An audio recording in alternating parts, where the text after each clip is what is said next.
네, 오늘 말씀은 13일 수요 예배 때 예배의 본질에 대해서 첫 번째 설교를 전한 적이 있습니다. 예배, 하나님과의 만남, 이것이 첫 번째 주제였고요. 오늘은 두 번째 시간으로 예배, 하나님과의 사귐에 대해서 말씀을 준비했습니다. 이 말씀을 통해서 하나님의 음성을 듣는 시간 되기를 간절히 소망합니다. 한 바보 같은 남자를 먼저 소개해 드리려고 합니다. 남자들을 좋아하는 여인과 결혼한 남자가 있습니다. 그녀는 결혼 후에 가정 안에 머무른 듯 보였지만 시간이 흐르자 그녀의 마음은 다시 옛 습관을 쫓습니다. 그래서 그의 남편은 빈자리를 지켜보며 밤마다 돌아오기를 기다렸습니다. 하지만 그녀는 며칠씩 집을 비우더니 그것을 반복하더니 급기야 다른 남자의 종으로 팔려 노예 신세가 되었습니다. 혹시 누군지 아시나요? 호세아 선지자와 고멜의 이야기입니다. 호세아는 하나님의 명령을 받고 음란한 여인과 결혼을 했습니다. 음란한 여인이 고멜이죠. 고멜은 옛 습관을 버리지 못하고 결국 다른 남자의 종으로 노예로 팔려가게 되죠. 그런데 호세아는 그 고멜을 찾으러 가서 아내의 손을 붙잡고 돈을 지불하고 그리고 데려옵니다. 호세아가 그녀를 바라보는 눈빛은 책망이 아니라 끝까지 포기하지 않는 사랑이었습니다. 이 호세아 선지자와 고멜의 이야기는 곧 하나님과 멸망 직전의 이스라엘의 이야기입니다. 하나님과 우리의 이야기, 나의 이야기인 것입니다. 호세아의 고통스러운 기다림과 끝내 포기하지 않는 사랑은 바로 하나님께서 우리를 향한 언약의 사랑을 보여주는 그림자입니다. 우리가 세상을 쫓아 떠나더라도 영적인 음행을 범할 때가 너무 많더라도 그래도 주님은 여전히 우리를 기다리고 계십니다. 그리고 값을 치르시고 다시 당신의 품으로 우리를 품으시는 그분이 바로 우리의 하나님이십니다. 그 하나님께서 우리를 만나기를 원합니다. 그래서 예배를 만드셨습니다. 예배는 창조와 구원의 목적입니다. 예배는 하나님의 아이디어입니다. 예배의 본질은 우리가 인간이 정한 것이 아니라 하나님께서 직접 정하신 것입니다. 하나님이 친히 전한 예배의 본질이 무엇인가요? 출애굽기 29장 41절로 43절 말씀에서 그것을 설명해 주고 있습니다. 우리 한 목소리로 합독하시겠습니다.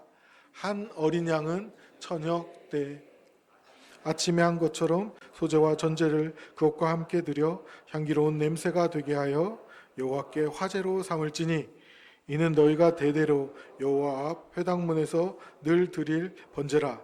내가 거기서 너희와 만나고 내게 말하리라. 내가 거기서 이스라엘 자손을 만나리니 내 영광으로 말미암아 회망이 거룩하게 될지라. 아멘.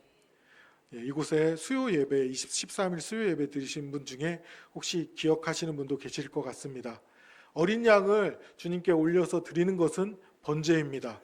그리고 그 번제가 드릴 때 언제나 소제와 전제도 함께 드립니다. 그렇기 때문에 성경에서 번제를 드린다고 한다는 것은 소제와 전제를 드린다는 의미고요.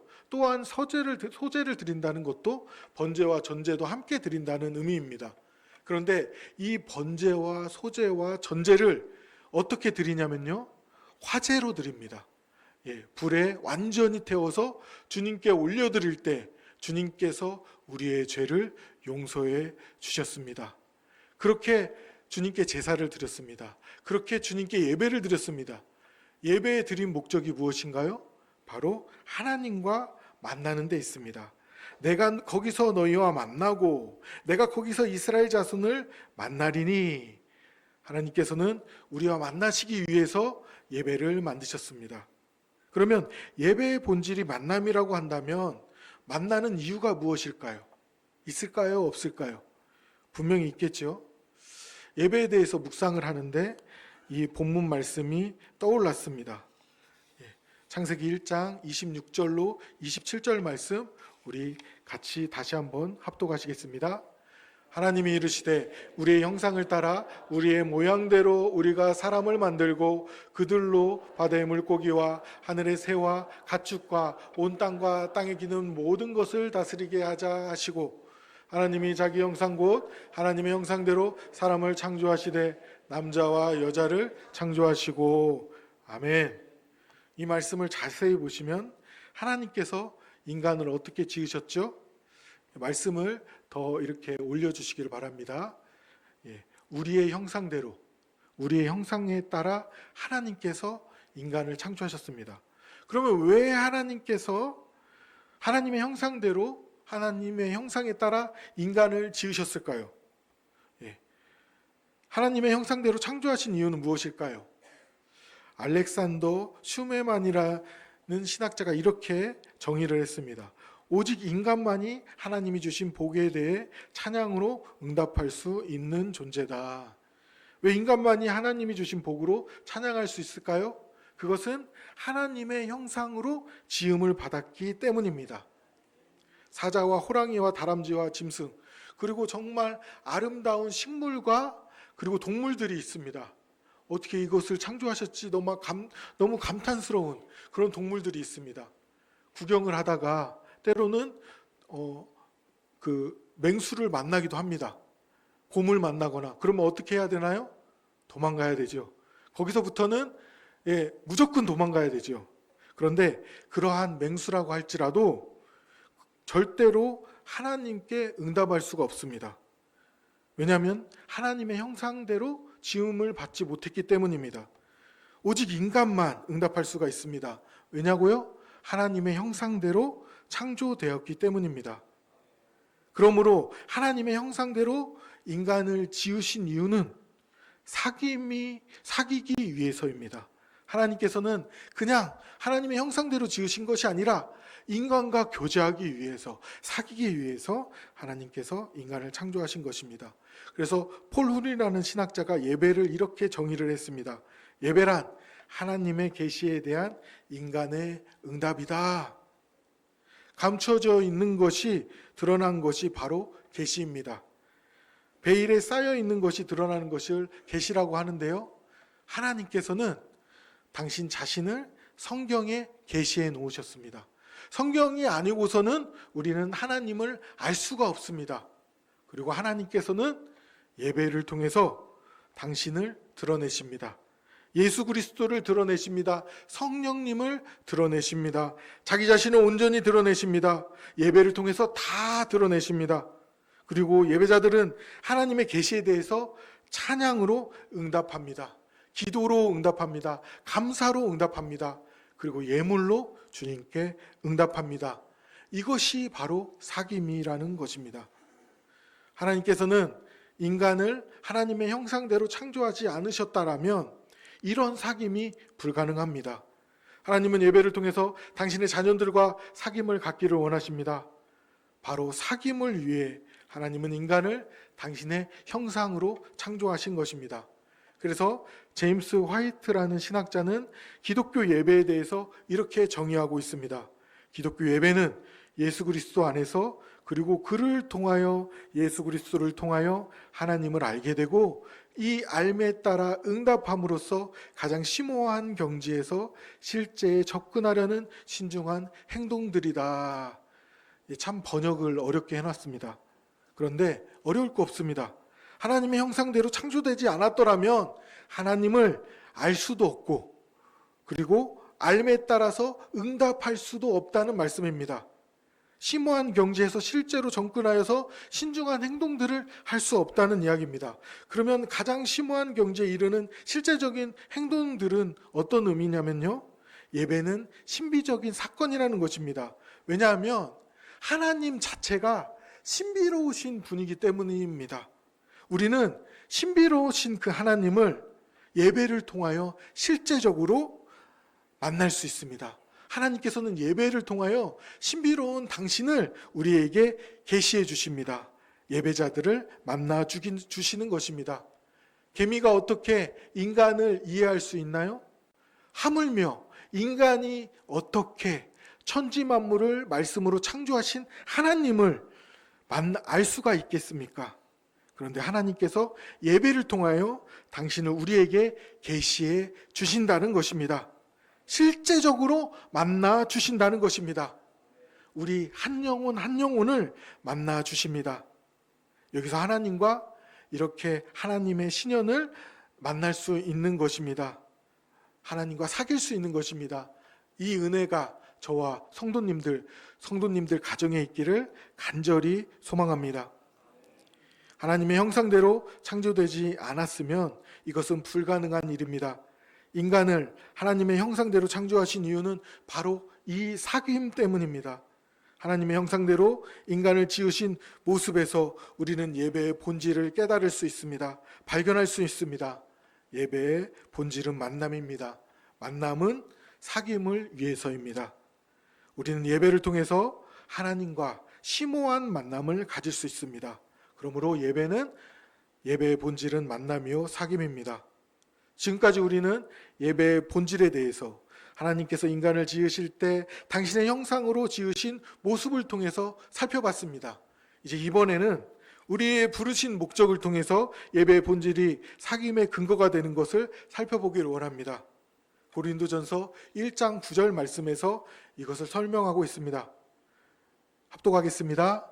너희를 불러 그의 아들 예수 그리스도 우리 주와 더불어 교제하게 하시는 하나님은 미쁘시도다. 아멘. 예, 여기서 헬라어, 고대 그리스어가 등장합니다. 예, 코이노니아. 같이 따라해 볼까요? 코이노니아. 예. 지금 코이노니아를 여러 단어로 번역이 되었는데 그것을 한 가지 살펴보려고 합니다. 하나님께서는 나를 부르신 목적이 바로 이 코이노니아, 교제를 위함입니다. 교제를 위해서 하나님께서 우리를 부르셨습니다. 이 의미가 요한일서 1장 3절에 기록이 되어 있습니다. 요한일서 1장 3절 같이 합독하시겠습니다. 우리가 보고 들은 바를 너희에게도 전함은 너희로 우리와 사귐이 있게 하려 함이니 우리의 사귐은 아버지와 그의 아들 예수 그리스도를 더불어 누림이라. 아멘. 여러분, 우리가 사귈 수 있는데 하나님과 사귀기 위해서는 예수 그리스도를 통해서 가능합니다. 그렇기 때문에 우리에게 은혜가 되는 것입니다. 예수 그리스도의 그 피값으로, 대속의 죽음으로 우리는 우리의 죄를 씻고 하나님과 사귈 수 있게 되는 것입니다. 하나님과 우리는 이렇게 만날 수가 있습니다. 예, 그래서 이 코이노니아라는 단어에 굉장히 큰 의미가 담겨 있습니다. 하나님과 인간이 얼마나 가까워졌는가를 표현하는 단어가 바로 이 코이노니아입니다. 뗄래야 뗄 수 없는 관계를 표현하는 단어가 바로 이 코이노니아라는 것입니다. 예배는 사귐입니다. 사귐을 통해서 우리는 하나님의 마음을 알 수가 있습니다. 아, 하나님께서 나를 이렇게 사랑하시는구나. 하나님께서 나를 이렇게 아끼시는구나. 우리는 예배를 통해서 하나님의 마음을 알 수가 있습니다. 또 하나님께서도 예배를 통해서 우리의 마음을 알 수가 있습니다. 그러면 여기서 한 가지 의문이 생기죠. 전능하신 하나님인데 우리가 고백하지 않아도, 우리가 우리 마음을 열어 보이지 않아도 하나님께서 다 알지 않으실까요? 맞습니다. 하나님께서 알 수 있죠. 그런데 하나님께서 지금 말씀하시는 것은 무엇이냐면 우리의 마음을 내보일 때 하나님께서 우리와 만날 수 있다는 것입니다. 사귈 수 있다는 것입니다. 예배를 통하여 너희의 마음을 열어보여라. 우리 함께 사귀자. 하나님께서 그렇게 말씀하시는 것입니다. 사귐을 통해서 서로의 아픔을 알 수가 있습니다. 하나님도 나를 보고 이렇게 아파하셨구나. 정말 이 현장에 늘 하나님께서 나와 함께 하셨구나. 우리는 사귐을 통해서 그것을 깨달을 수가 있습니다. 우리에게 하나님은 사랑을 표현하십니다. 우리도 사귐을 통해서 하나님께 사랑을 표현할 수 있습니다. 아멘이십니까? 하나님은 이 사귐을 통해서 우리의 마음을 만져주십니다. 예, 그것이 바로 이사야서 61장 1절로 3절에 자세히 기록이 되어 있습니다. 뜻을 생각하시면서 우리 같이 이 말씀을 합독하겠습니다.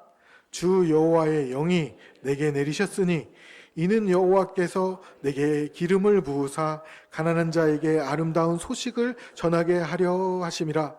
나를 보내사 마음이 상한 자를 고치시며 포로된 자에게 자유를, 갇힌 자에게 노임을 선포하며 여호와의 은혜의 해와 우리 하나님의 보복의 날을 선포하여 모든 슬픈 자를 위로하되, 무릇 시온에서 슬퍼하는 자에게 화관을 주어 그 죄를 대신하며 기쁨의 기름으로 그 슬픔을 대신하며 찬송의 옷으로 그 근심을 대신하시고 그들이 의의 나무 곧 여호와께서 심으신 그 영광을 나타낼 자라 일컬음을 받게 하려 하심이라. 아멘. 여러분, 삶 가운데 하나님의 만지심을 경험하시기를 바랍니다. 하나님의 치유하심을, 그리고 회복됨을, 그래서 계속해서 거듭나서 자라는 것을 경험하시길 바랍니다. 하나님은 예배 때마다 우리의 아픈 상처를 만져주십니다. 고쳐주십니다. 상한 마음을 회복시켜 주십니다.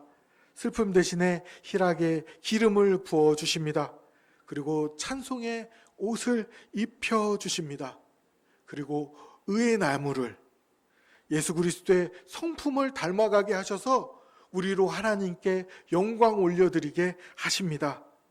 이 은혜가 매주 매시간 우리와 우리 가정에 있기를 간절히 소망합니다. 한 걸음 더 나아가서 가장 진한 사귐에 대해서 나누도록 하겠습니다. 바로 고린도전서 10장 16절 말씀입니다. 고린도전서 10장 16절 말씀 같이 합독하시겠습니다. 우리가 축복한 바 축복 그리스도의 피에 참여함이 아니며 우리가 떼는 떡은 그리스도의 몸에 참여함이 아니냐. 아멘. 고린도전서 10장 16절에는 성만찬을 이야기하고 있습니다. 그리고 성만찬을 참여하는 모든 행위가 그리스도 몸에 참여하는 것이라고 말씀하고 있습니다. 포도주 잔을 통해서 그리스도의 피에 참여하는 것입니다. 참여의 원문을 찾아보면 여기서도 코이노니아입니다. 우리를 그리스도의 몸에 참여시키기 위해서 하나님은 어떠한 일을 행하셨나요? 우리를 그리스도의 피에 참여시키기 위해서 예수님은 어떠한 일을 행하셨나요? 로마서를 통해서 우리에게 자세히 설명해 주고 계십니다. 로마서 말씀 1장에서 10장까지를 요약하면 이렇습니다. 우리를 의롭게 하시기 위해서 하나님은 독생자를 우리에게 보내주셨습니다. 외아들이신 예수님은 자기 자신을 속죄제물로 십자가 위에 드리셨습니다. 우리를 의롭다고 하기 위해서 예수님과 하나님은 친히 참여하신 것입니다. 그리고 그 참여의 자리에 우리를 초청하고 계십니다. 그 초청 말씀이 바로 로마서 12장 1절 말씀입니다. 같이 합독하시겠습니다. 그러므로 형제들아, 내가 하나님의 모든 자비하심으로 너희를 권하노니 너희 몸을 하나님이 기뻐하시는 거룩한 산제물로 드리라. 이는 너희가 드릴 영적 예배니라. 아멘. 우리가 우리에게 생명을 내어주신 그 하나님의 예배에 참여할 수 있는 방법이 있습니다. 그것은 무엇이냐면 너희 몸을 하나님께 드리라. 우리가 하나님께 우리의 몸을 올려드릴 때 우리도 하나님의 예배에 동참할 수 있게 되는 것입니다. 예배의 사귐이 일어나는 것입니다. 그러면 우리가 어떻게 하나님께 몸을 드릴 수 있을까요? 그것이 쉬운 일인가요? 어렵죠. 정말 어려운 일입니다. 그런데 여러분, 정말 그것을 그냥 무턱대고 감당하려고 하지 마시기를 바랍니다. 그러면 나의 의만이 나올 뿐입니다. 먼저 하나님의 놀라우신 사랑에 집중하시기를 바랍니다. 하나님께서 어떻게 우리를 참여시키고자 하셨는지 그 은혜에 동참하시기를 바랍니다. 하나님은 자기 자신의 몸보다 더 소중한 외아들을 당신의 품속에 고이 숨기고 계신, 감추신 그 독생자 외아들을 우리를 위해 내어주셨습니다. 그리고 그 외아들 예수님께서는 우리를 예배에 참여시키기 위해서 당신의 몸을, 당신의 생명을 우리에게 내어주셨습니다. 최선을 주신 하나님은 우리에게 최선을 요구하고 계십니다. 전체를 주신 예수님은 우리에게 전체를 요구하고 계십니다. 우리가 온전히 전체를 주님께 올려드릴 때 하나님의 놀라운 사랑을 깨달을 수 있습니다. 이것이 바로 코이노니아, 예배에 참여하는 것입니다.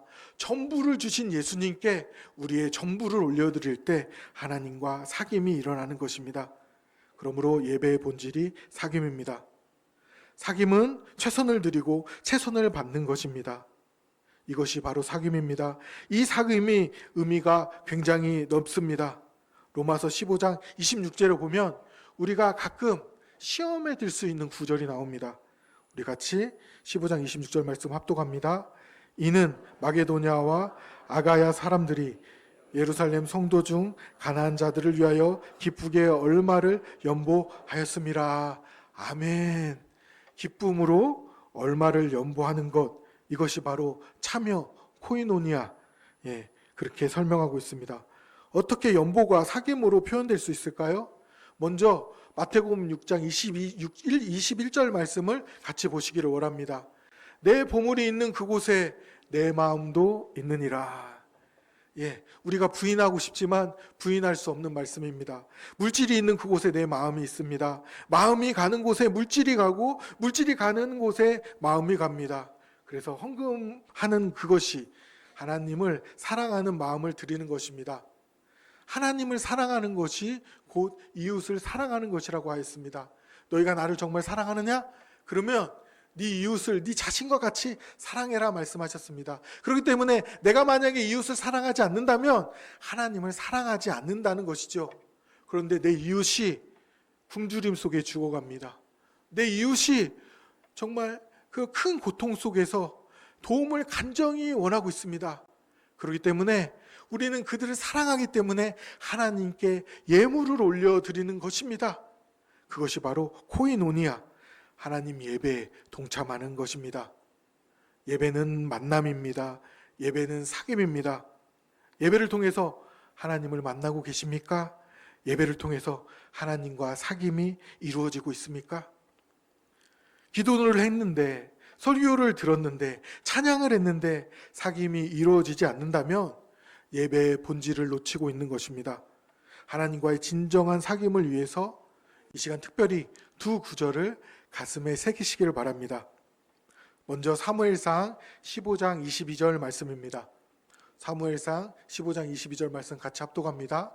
사무엘이 이르되 여호와께서 번제로 다른 제사를 그의 목소리를 청종하는 것을 좋아하심같이 좋아하시겠나이까? 순종이 제사보다 낫고 듣는 것이 수장의 기름보다 나으니. 아멘. 사귐에서 하나님께서 말씀하실 때 가장 중요한 것은 청종입니다. 듣는 것이 수장의 기름보다 나으니라고 말씀하셨습니다. 청종하는 것이 굉장히 중요합니다. 설교 시간에 하나님의 말씀을 잘 듣는 것이 가장 탁월한 예배를 드리는 것입니다. 설교 드릴 때 딴 생각 잠겨 있으면 하나님의 음성을 한마디도 들을 수가 없습니다. 여러분, 한 청년이 있습니다. 이 청년이 자비로운 노인, 지혜로운 노인을 찾아갔습니다. 청년은 자기가 고민하는 것을 쉬지 않고 그렇게 노인에게 쏟아 부었습니다. 노인이 그때 아무 말 없이 차를 건네주며 그 찻잔에다가 차를 따랐습니다. 그런데 계속해서 따랐습니다. 청년은 계속해서 자기 말을 쏟아 부었죠. 이 찻잔이 넘치기 시작했습니다. 청년이 중단하더니 넘칩니다! 라고 소리쳤습니다. 노인이 그때야 미소를 지으며 말했습니다. 마음이 가득 차면 새로운 것을 담을 수 없다네. 듣지 않으면 배울 수가 없지. 혹시 우리가 예배 가운데, 기도 가운데 나의 말만을 쏟아붓고 끝나지는 않았습니까? 이 시간 또 예배, 설교 중에도 이런 식으로 혹시 설교를 듣는 경향이 있지는 않았습니까? 설교 시간에 몸은 이곳에 있지만 생각이 다른 곳에 가 있으면 한마디도 주님의 음성을 들을 수가 없습니다. 그러므로 이 말씀을 가슴속에 새기시길 바랍니다. 청종이 생명입니다. 또 한 구절 살펴보기를 원합니다. 시편 62편 8절 말씀입니다. 백성들아, 시시로 그를 의지하고 그의 앞에 마음을 토하라. 하나님은 우리의 피난처시로다. 아멘. 우리 아이가 학교에서 어떤 일을 경험을 했습니다. 부모는 그의 얼굴빛만 봐도 아시죠? 아들아, 사랑하는 아들아, 딸아, 무슨 일 있니? 엄마, 괜찮아요. 아무 일 아니에요. 에이, 그러지 말고 허심탄회 그래 얘기 좀 해봐. 아니야, 괜찮다니까요. 쾅 방문을 닫고 들어갑니다. 또 우리가 구정에 그리고 추석에 우리 부모님을 찾아갑니다. 부모님은 분명히 압니다. 사랑하는 아들아, 사랑하는 딸아, 너 혹시 마음속에 무슨 안 좋은 일이 있느냐? 무슨 일인데 제발 얘기 좀 해다오. 그런데 입을 꼭 닫고 얘기하지 않습니다. 엄마, 아무런 일 없어요. 저에게 무슨 일, 아무 일도 없어요. 여러분, 우리는 이렇게 예배 드릴 때가 종종 있습니다. 너무너무 힘든데 기도할 때마다 종교적인 언어로 기도합니다. 하나님은 그런 우리에게 말씀하십니다. 내 아들아, 사랑하는 내 딸아, 시시로 언제든지 내 마음에 내 마음을 털어놓아라. 힘들면 힘들다고 말하라. 괴로우면 괴롭다고 말하라. 내 마음에 분이 가득해 있다면 그것을 안고 살지 말고 제발 좀 토해내라. 네 마음을 토하라. 우리가 왜 하나님께 내 마음을 토해야 됩니까? 왜냐하면 하나님께서 우리의 피난처이시기 때문입니다. 하나님과의 사귐에서 가장 중요한 것은 청종입니다. 그리고 마음을 토하는 그것이 가장 중요한 것입니다. 반면에 정말 이 말씀을 준비하면서 계속해서 제 마음을 놓고 하는 말씀이 있습니다. 그것은 마태복음 15장 8절 말씀이었습니다. 우리 같이 합독하시겠습니다. 이 백성이 입술로는 나를 공경하되 마음은 내게서 멀도다. 이 말씀이 계속해서 내 말을 두드립니다. 내 백성이 입술로는 나를 공경하되 마음은 내게서 멀도다. 존 파이퍼 목사님이 이렇게 예배를 정의했습니다. 진정한 예배는 그 본질상 마음의 문제다. 예배에 있어 마음의 문제는 작은 것이 아니라 훨씬 더 크고 중요한 문제다. 이것에 대해서 하나님께서 신명기 4장 29절에서 우리에게 잘 설명해 주고 있습니다. 합독합니다. 그러나 내게 거기서 내 하나님 여호와를 찾게 되리니 만일 마음을 다하고 뜻을 다하여 그를 찾으면 만나리라. 아멘. 여러분, 우리가 하나님을 어떻게 만날 수 있습니까? 마음을 다하고 뜻을 다하면 우리가 하나님을 만날 수 있는 것입니다. 그래서 신명기 6장 5절에서 또 말씀하고 있습니다. 너희 마음을 다하고 뜻을 다하고 힘을 다하여 내 하나님 여호와를 사랑하라. 이것이 무엇입니까? 율법의 강령입니다. 이렇게 마음을 주님께 온전히 올려드릴 때, 뜻을 다할 때 주님을 그것이고 사랑하는 것이고 주님께 온전히 예배를 올려드리는 것입니다. 예배는 입술보다 마음입니다. 사귐은 입술보다 마음입니다. 마음 다하여 뜻을 다하여 예배에 참여하는 저와 성도님들 되시기를 바랍니다. 말씀을 마치려 합니다. 예배는 만남입니다. 하나님과의 만남입니다. 이 시간 첫 번째 말씀 속에서 살펴봤던 아가서 2장 14절 말씀을 다시 한번 살펴보기를 원합니다. 하나님은 언제나 우리에게 이렇게 다가오십니다. 같이 합독하겠습니다. 바위튼 낭떠러지 은밀한 곳에 있는 나의 비둘기야, 내가 내 얼굴을 보게 하라. 내 소리를 듣게 하라. 내 소리를 부드럽고 내 얼굴은 아름답구나. 아멘. 하나님께서는 우리를 누구보다 잘 아십니다. 우리 마음을 누구보다 잘 아십니다. 우리의 형편도 아시고 그리고 모든 상황도 알고 계십니다. 때로는 우리의 삶이 정말 바위 틈 낭떠러지 같은 그런 곳일 수 있습니다. 여차하면 조금만 발을 잘못 디디면 떨어질 것만 같은 그런 위험한 순간도 있습니다. 힘든 순간도 있습니다. 그런데 그런 우리에게 주님께서 말씀하십니다. 나의 비둘기야, 내가 내 얼굴을 보게 하라. 내 소리를 듣게 하라. 왜 하나님께서 우리에게 만나자고 하십니까? 왜 하나님께서 우리의 소리를 듣고 싶어 하십니까? 우리와 사귀고 싶어서입니다. 예배는 하나님과의 만남입니다. 하나님과의 사귐입니다.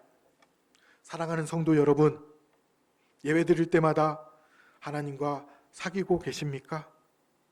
하나님께서 혹시 내게 드리는 예배를 보시고, 민규야, 네가 입술로는 나를 공경하는 것 같은데 마음은 내게서 멀구나, 혹시 이러한 음성이 들리시진 않습니까? 주님이 이렇게 말씀하신다면 우리 예배는 뭔가 중요한 것을 빠뜨리고 드리는 것입니다. 예배의 본질을 잊고 드리는 것입니다. 하나님은 살아계십니다. 우리의 중심을 바라보고 계십니다. 그분이 나를 만나고 싶어 하십니다. 그래서 예배를 만드셨습니다. 이 예배를 위하여, 우리를 만나시기 위하여 하나님께서는 당신의 독생자를 내어주셨고, 그리고 예수님께서는 당신의 생명을 아끼지 않았습니다.